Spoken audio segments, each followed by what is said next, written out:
이순신 프로젝트 정책 아카데미는 평범한 직장인, 가정주부, 자영업자, 전문직 종사자, 교수, 대학생 등 다양한 분들이 함께하고 있습니다. 당신은 어떻게 이순신 프로젝트 정책 아카데미에 참여하게 되셨나요? 한 나라가 유지되려면 합계 출산율이 2.2에서 2.3은 되어야 합니다. 하지만 한국은 1.0이 될까 말까 합니다. 이는 한국이 가마솥 속 개구리 신세임을 의미합니다. 우리가 이런 상황에 빠진 이유는 20세기 낡은 정책 패러다임에서 벗어나지 못한 민주당, 자유당, 국민의당, 바른정당, 정의당, 민중당과 관료 때문입니다. 이들이 정책 실패를 남발하기 때문입니다. 빚내서 토건하면 경제성장한다. 빚내서 감세하면 경제성장한다. 빚내서 복지하면 경제성장한다. 이런 정책 패러다임으론 21세기 국가 경영을 못합니다. 우리 모두 레밍스 신세를 못 면합니다. 대한민국이 살려면 21세기 정책 패러다임으로 정책 훈련받은 20, 30, 40대 자식 세대로 정치판을 물갈이해야 합니다. 이순신 프로젝트와 이순신 프로젝트 정책 아카데미의 문은 열려 있습니다. 여러분들이 숨어 있으면 가마솥 속 개구리 신세 못 면합니다. 김광수의 경제데이트 86회 1부를 시작합니다. 안녕하세요. 저는 길경식입니다. 네, 안녕하세요. 저는 서성민입니다. 안녕하십니까. 인천프로입니다. 네, 김광수입니다. 네, 새해 첫 팟캐스트입니다. 다들 새해 복 많이 받으시고 건강하세요. 아니 이게 사실 저희가 신정이 있고 구정이 있잖아요. 근데 새해 첫날은 사실 1월 1일에 저희 양력을 쓰니까 시작을 하는데 또 새해 복 많이 받으세요는 신정에 해야 되는 건지 구정에 해야 되는 건지 사람들 신정에도 하고 구정에도 하고 그렇죠. 두 번 하죠. 이게 조금 애매해지는 것 같아요. 구정은 근데 기본적으로 신정이겠죠. 신정이고 구정은 그냥 명절이 하나죠. 추석 같은 명절이 하나라고 생각을 해야지. 신년이라고 생각하는 건 조금 막맞죠. 네. 올해도 경제데이트 많이 좀 들으시고 좋은 일도 많이 있었으면 좋겠습니다.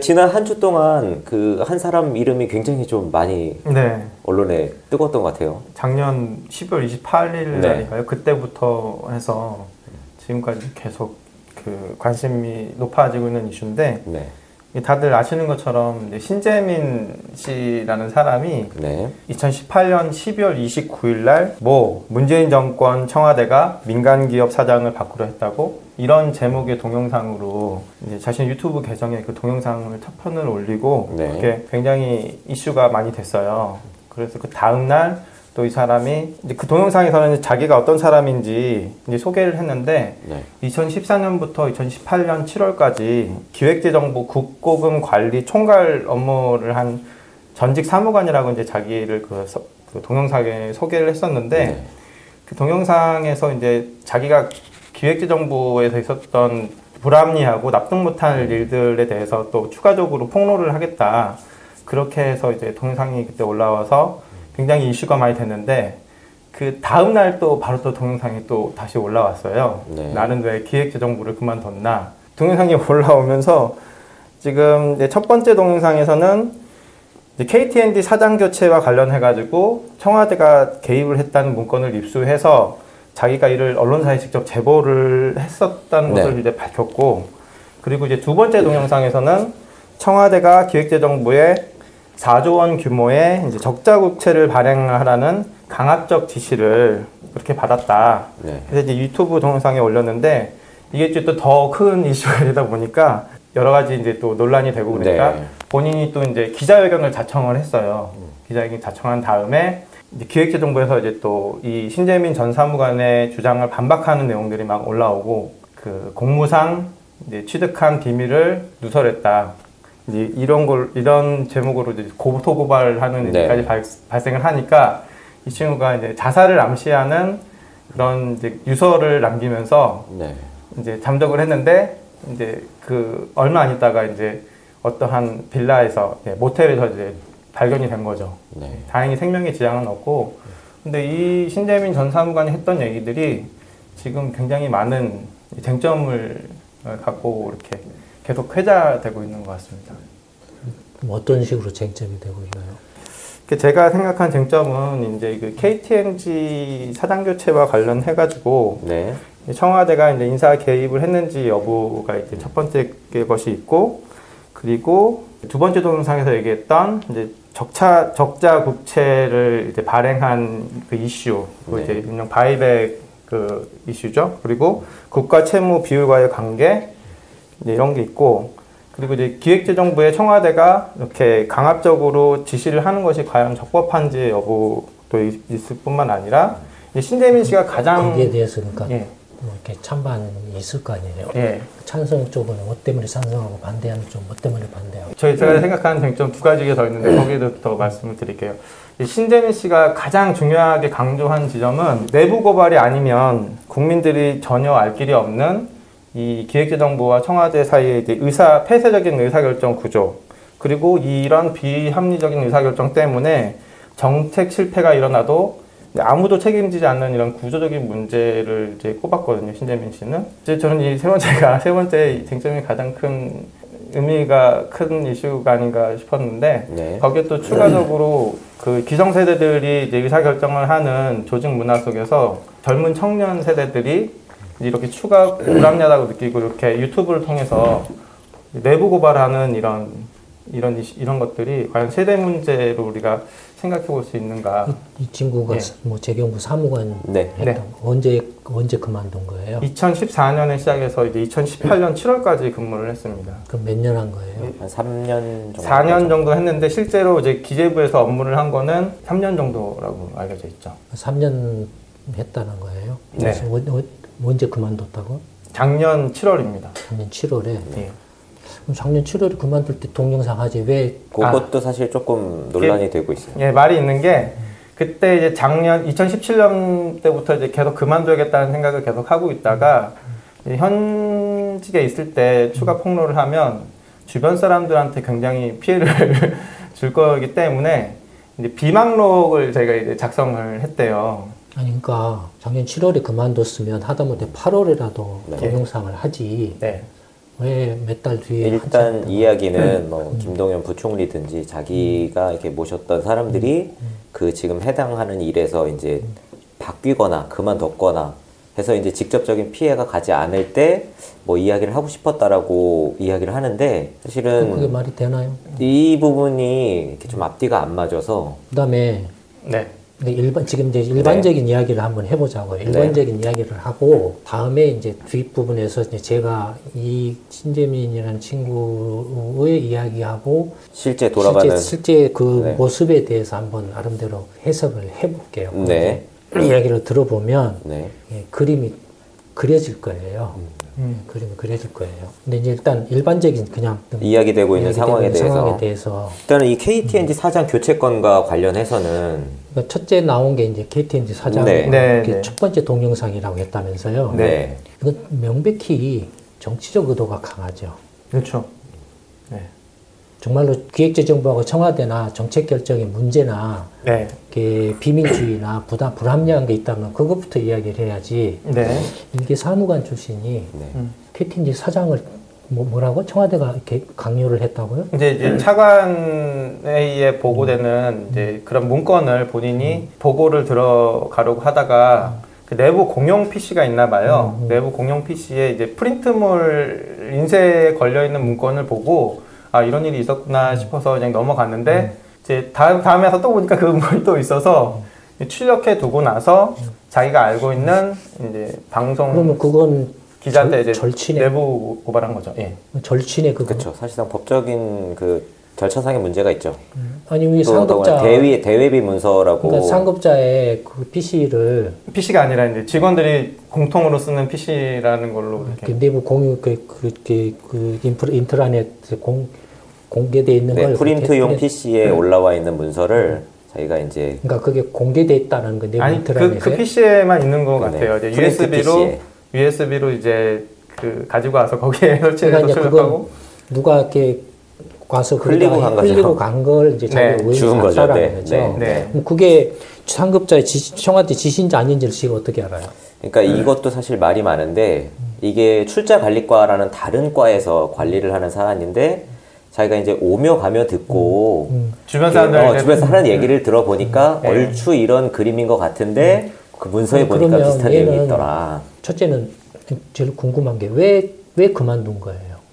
이제 이런 일들이 계속 쌓이다 보니까 박근혜 정부 때 사무관 할 때 또 보니까 주변에서 하도 안 좋은 얘기가 많았는데 자기가 이제 경험을 해보니까 그렇게 문제가 많은 거는 잘 못 느꼈고 박근혜 대통령도 나름대로 이제 열심히 국정원을 하는 분이구나라는 걸로 이렇게 비망록에 써 있어요. 근데 최순실 국정농단이 일어나고 이제 촛불 혁명이 일어나니까 자기도 너무 화가 많이 나서 촛불 집회도 나갔는데 문재인 정권 들어와서 박근혜 정부 때와 다를 바 없는 일들이 계속 반복해서 일어나는 게 환멸을 느꼈다고 하더라고요. 이제 그게 이제 결정적인 게 KTNG 사장 교체권하고 이제 이번 아니 KTNG 사장권은 네. 그 친구가 예.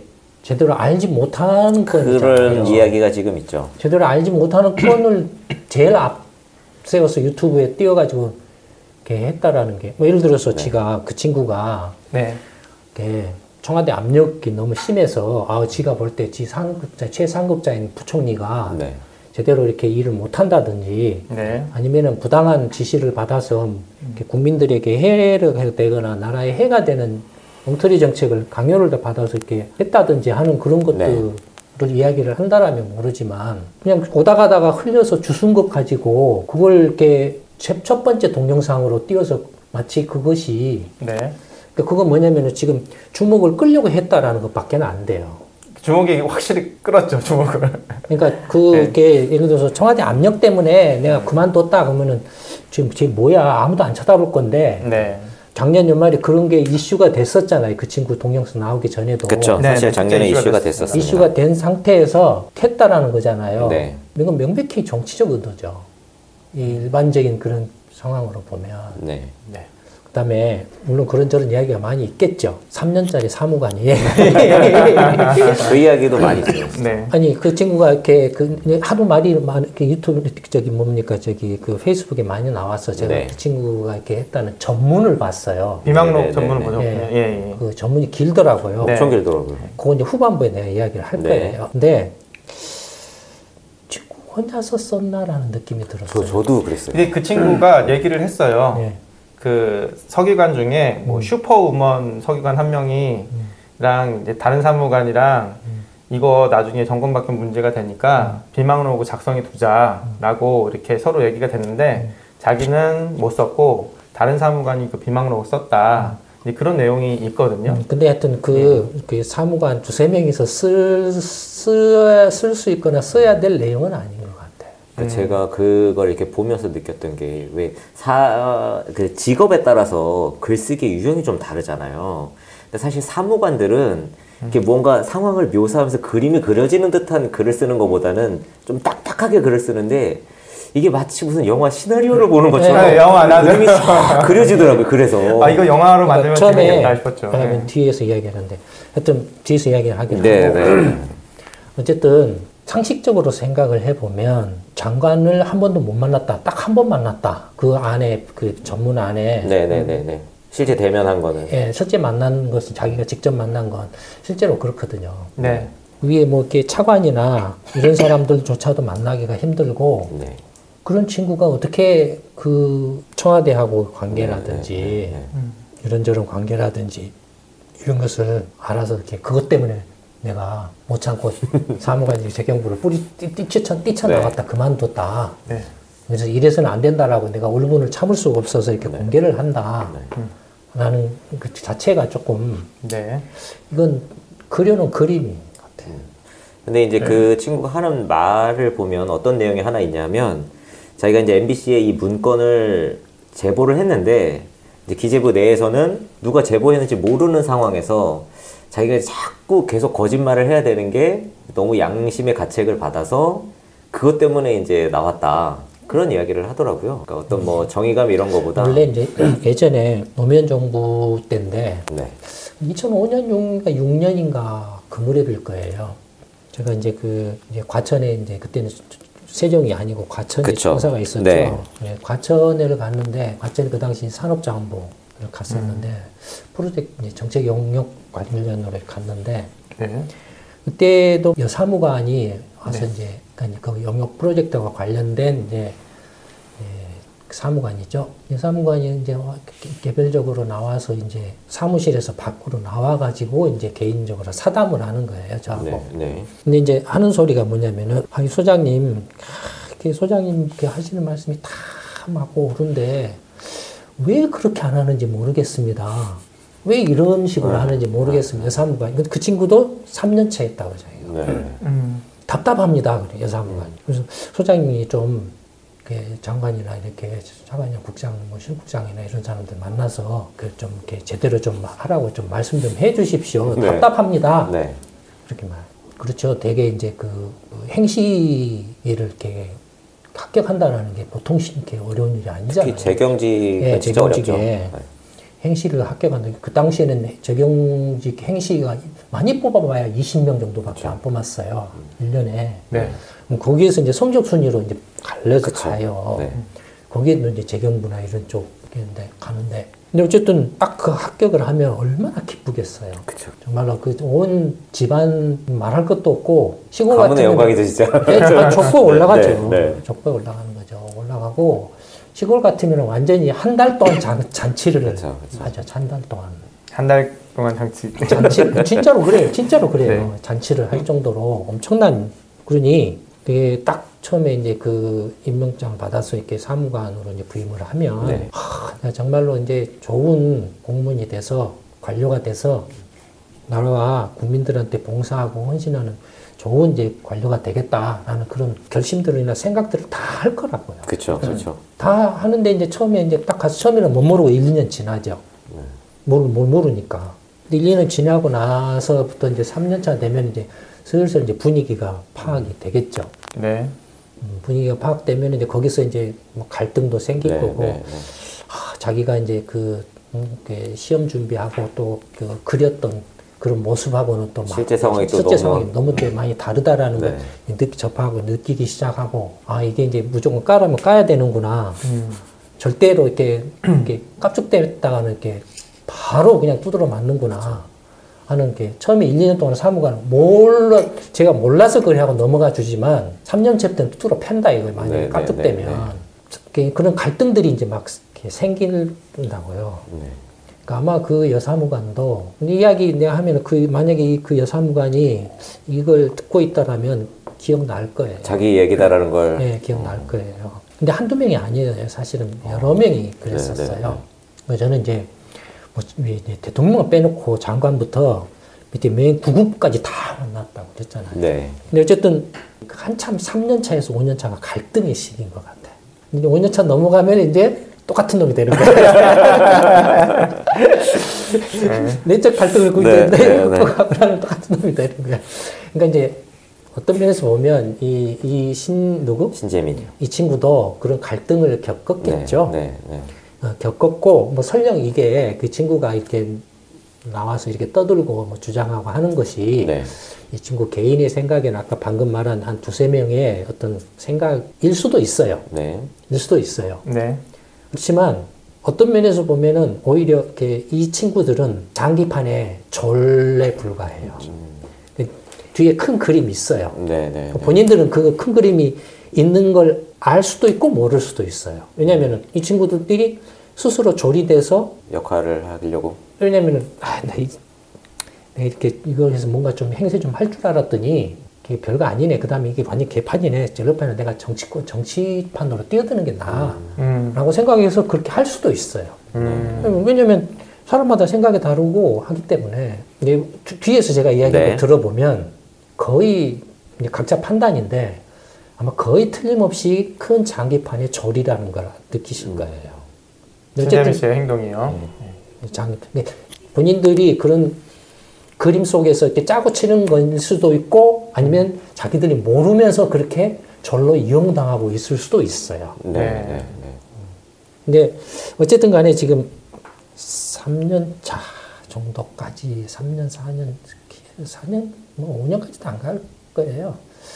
그래서 거의 3년이 한계지 않을까 싶은데 3년 차 때까지 약간 이제 그런저런 갈등을 겪다가 아 이제 내가 여기서 이제 출세를 하려면 나라는 인간을 완전히 이제 버리고 그래서 이제 무조건 무조건 충성. 네. 절대 충성이에요. 여러분들 대부분 모르실 거예요. 이 친구가 마치 그 아까 얼핏 이야기하는데 무슨 그 일반 국민들은 전혀 모르는 청와대하고 뭐 이렇게 어떤 비밀스러운 뭔가 의사결정 구조란 요 친구가 모르는 거예요. 다 알고 있어요. 그런 거 관계는. 네. 나도 이미 여러 번 골백 번 그런 이야기를 했죠. 네. 네. 그러니까 이 친구가 모르고 있는 거예요. 내가 이 친구를 이렇게 뭐 비난하거나 비판하려고 하는 게 아니라 여러 가지 요인들이 지금 복합적으로 내포되어 있기 때문에 하나는 이제 그 정말로 이제 청운의 꿈을 안고 고생해서 이제 고시 합격해가지고 이제 그것도 가장 어렵고 가장 출세 가능성이 높은 재경부에 들어가서 이렇게 했다라는 것 자체가 엄청난 이제 자기 어떤 그 뭐랄까요 자랑이고 정말 의욕이라 할까 잘해보겠다는 의욕도 이렇게 넘쳐났을 거고 근데 또 실제로 이제 현실에 부딪혀서 오는 좌절감이나 여러 가지 실망감도 컸을 거고 그런 것도 들어있을 거예요. 그렇죠. 그런 것도 들어있을 거고 한편으로는 지금 이 친구가 이렇게 말하고 있는 건 행태를 봤을 때는 이건 명백히 정치적이고 뭔가 안 맞아요. 의도나 이런 게 좀 안 맞아요. 뒤에 뭔가 큰 그림이 있다라는 것이 보여요. 저는. 일단 이 사실관계 이야기를 조금 더 하고 지나가 볼게요. 그 이야기는 아마 뒤편에서 조금 더 자세히 해주실 것 같으니까 이 KTNG 사장 교체와 관련해서 이게 보니까 문재인 정부 때가 처음이 아니라 박근혜 정부 때도 이 사장을 교체하려는 그런 시도가 있었더라고요. 아, 근데 뭐 그런 건 그렇게 중요하지 않아요. 그건 뭐 당연히 어느 그쵸. 정권이든 자기가 정권을 잡으면 저는 이야기했죠. 전리품을 당연히 이긴 놈이 전리품을 챙기는 거예요. 그게 이제 법적으로 불법적이냐 아니면은 부정부패냐 비리냐 위법적인 거냐만을 따지면 되는 거예요. 그래서 지금 이 과정도 그런 이제 낙하산 인사의 과정 중에 여러 케이스 중에 하나 정도인 걸로 보여져요, 지금. 그러니까 그게 뭐 낙하산 인사가 비리라든지 어떤 불법 행위라든지 하라면 문제가 되지만 그런 게 아니고 그냥 자기들 전리품 챙기는 걸로 해서 자기한테 선거운동 한 놈 가서 짱 박아주는 거 한 자리 챙겨 먹으라고 박아주는 건 어쩔 수가 없어요. 그렇죠. 대통령 하면 그거 안 할 겁니까? 권한 최대한 행사를 할 수는 다 해야죠. 저는 하지 않겠습니다. 할 수는 다 해야죠. 그거 말고 서울신문 인사개입 얘기도 좀 있더라고요. 그거는 이제 다 알려진 건이었고. 그러니까 그 폭로한 내용이 어떻고 저쩌고 하는 것은 중요하지 않아요. 중요하지 않고 지금 이 친구가 지금 이제 벌린 판이 지금 일으킨 판이 지금 구조가 어떻게 돼 있느냐에 대한 거죠. 근데 이제 일반 이제 그 분들이 좀 잘 이해 못하는 게 뭐냐면 중앙부처하고 중앙직하고 그러니까 중앙직하고 지방직이 달라요.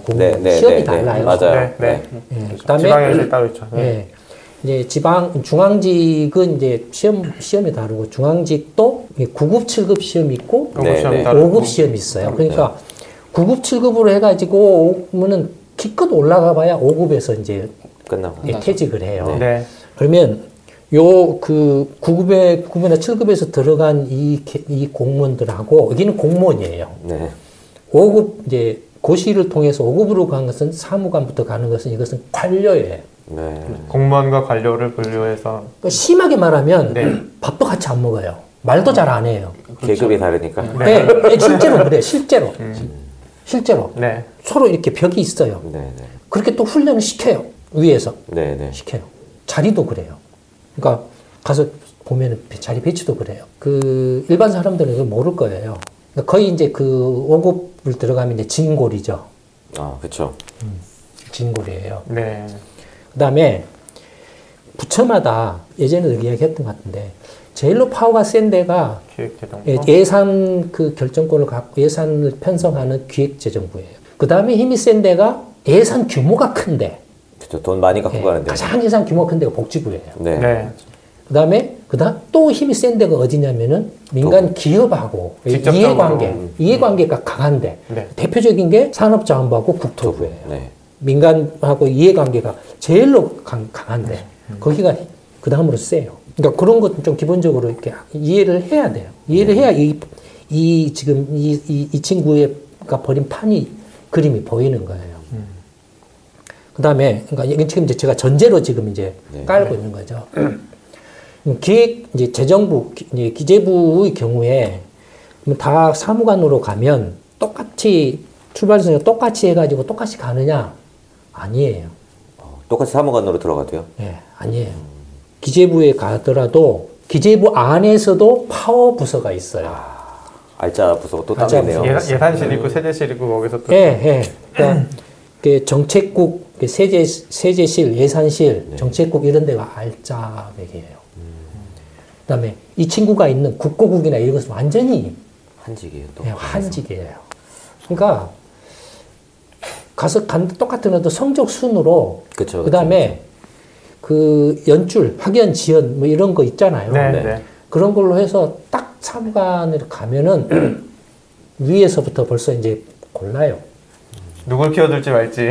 왜냐면은 그러니까 예를 들어서 전에 제가 과장 때 제가 사무관 때 과장으로 모시던 분입니다. 장관이나 차관 소개할 때. 그렇죠. 그런 말 하죠. 네. 라인이에요. 라인이 있어요. 어느 라인에 내가 줄을 서 있느냐에 따라 처음에 딱 사무관으로 들어갔는데 처음에는 몰라요, 그걸. 근데 들어가가지고 1년, 2년, 3년 지내보면서 자기 라인이 이게 파워 라인이다, 아니다 하는 썩은 노갓줄이다. 네, 그거예요. 네. 국고국이나 이런 데 완전히 변두리. 완전히. 기재부 내에서. 기재부 내에서. 그러니까 이 친구가 이렇게 가서 한번 벽을 느꼈을 수도 있겠네요. 네, 당연히 그랬겠죠. 자기 앞길이 보였겠죠. 어떤 면에서 보면. 이렇게 그런 눈치가 빠른 친구였다고 하면 내가 여기서는 기재부 안에서 승진하기 힘들어 라고 좀 눈치 빠른 친구였다라면 봤을 수도 있다 이거예요. 둘 수 있게 되시죠. 사실은 이 친구도 그 전문인가 뭔가에서 그걸 써놨어요. 네. 할 일이 없다고 국고국이 별로. 그쵸. 그런 얘기 써놔서 전문에 들어가 있습니다. 할 일이 없다고 써놨어요. 그러니까 국고국 그래. 그러니까 그런 변두리 국들이 있어요. 부가. 변두리들이. 그런 데 가면은 내가 이러려고 되게 과장선에서 퇴직을 해요. 정년퇴직을 해요. 과장에서. 과장이면은 지금도 인사적체가 심하니까. 그렇죠. 또 하나는 이제 전에는 그런 게 없었는데 외환위기 겪으면서 김대중 정부가 기획재정부를 둘로 쪼개놨어요. 그렇죠. 예, 재정부하고 기획예산처로 쪼개놨어요. 재정부하고 기획예산처로 쪼개놨는데 그래서 재정부하고 이제 그 기획예산처로 쪼개놨는데 기획예산처가 예산 편성권을 가져가 버린 거, 그러니까 힘이 이제 예산처로 가버린 거예요. 재정부는 심하게 말하면 이제 소핀 껍데기가 된 거예요. 근데 어떻게 이제 그때 갈라졌냐면 초대 기획예산처 장관이 누군지 아세요? 그러니까 누구냐면 쪼개기 전에 그 기획재정부에서 한직에 몰려있던 그러면서 DJ가 대통령 돼가지고 이제 좀 이렇게 득세를 한 호남 관료들이 대거 갔어요. 기획예산처로요. 네, 호남 출신 관료들이. 물론 다 100% 호남 출신 관료는 아니지만 호남 출신 관료들이 대거 갔어요. 그러니까 기획예산처 라인은 대부분이 상당수가 호남 사람들이 많아요. 그러다 보니까 근데 이제 예산처가 또 이제 합쳐졌잖아요. 이명박 때가. 합쳐졌죠, 다시. 그러면서 이제 호남 쪽으로 왔는데 노무현 때도 예를 들어서 그 기획예산처 초대 장관이 그 비서실장도 하고 그랬어요, DJ. 이제 밥그릇이 따로 갈라졌기 때문에 기획예산처 장관이나 차관은 밥그릇이 새로 생겨난 거예요. 생겨났다가 이명박 때 합쳐졌어요. 합쳐져서 이제 초대 장관이 또 합쳐진 후에 강만수 이런데 또 재경부 출신이에요. 그렇게 오다가 박근혜 때는 주로 정치인이나 외부에서 들어온 장관들이었어요. 그러니까 문재인 정부 들어와서 김동연이가 누군지 아세요? 기획예산처요. 그렇죠. 어쨌든 지금 문재인 정부 들어와서 밥그릇이 기계산처 지금 홍남기인가 뭔가 하는 사람도 기계산처. 맞습니다. 네. 여기 지금 이제 백그라운드에 지금. 전라도 백그라운드. 이게. 네. 홍남기는 이제 호남 출신은 아니지만 기획산처. 기획산처 출신. 그러면 이제 2부에서 본격적으로 되게 흥미진진하네요. 그러니까 오늘 김광수의 경제데이트 86회 1부에서는 신재민 씨 폭로 사건과 관련해서 그 배경적인 부분에 대해 설명해 주셨고 이제 구체적인 큰 그림에 대해서 2부에서 추가적으로 더 이야기를 들어보도록 하겠습니다. 김광수의 경제데이트 86회 1부는 여기서 마치도록 하겠습니다. 감사합니다. 네, 감사합니다.